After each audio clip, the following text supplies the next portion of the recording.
Search करें अवामी news. मुल्क भर की ताज़ा तरीन खबरों से बाखबर रहने के लिए सब्सक्राइब करें हमारे चैनल को और बेल आइकन ज़रूर दबाएं।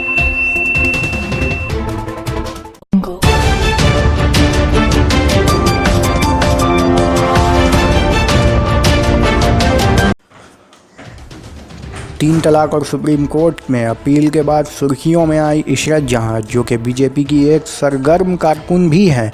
अब वो एक बार फिर से अखबार की सुर्खियों बटोरने में मसरूफ़ हैं। उन पर इल्ज़ाम है कि वो गुज़रे रोज़ मंगल के दिन हनुमान चालीसा प्रोग्राम में शिरकत करने के बाद जब घर पहुंची तो उनके मकान मालिक से लेकर पास पड़ोस के लोग इकट्ठा होकर उन्हें घर खाली करने की मांग करने लगे।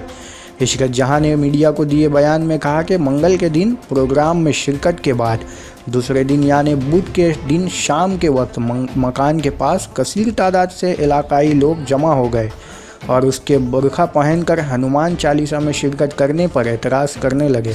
इशरत जहां की माने तो उसके मकान मालिक मंजर हुसैन ने भी घर खाली करने का हुक्म दिया। ताहम इस मामले की शिकायत के बाद पुलिस छानबीन में लगी हुई है।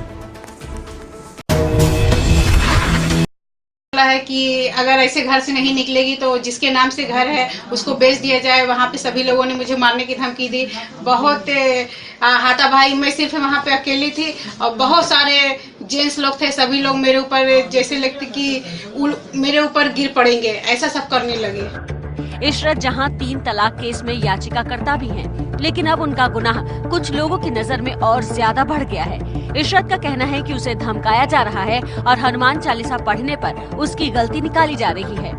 आपको यहाँ पास से घर से निकाल दिया जाएगा, आपको यहाँ पे रहना नहीं है। आप यहाँ पे पूरे पिलखाना वालों को, पूरे पिलखाना के औरतों को आप बदनाम कर रहे हैं कि इशरत जहाँ के साथ थे सैकड़ों औरतें थी वहाँ पे। हम बोले ये मैं कहीं भी नहीं बोली हूँ कि मेरे साथ औरतें थी, मैं सिर्फ अकेली थी।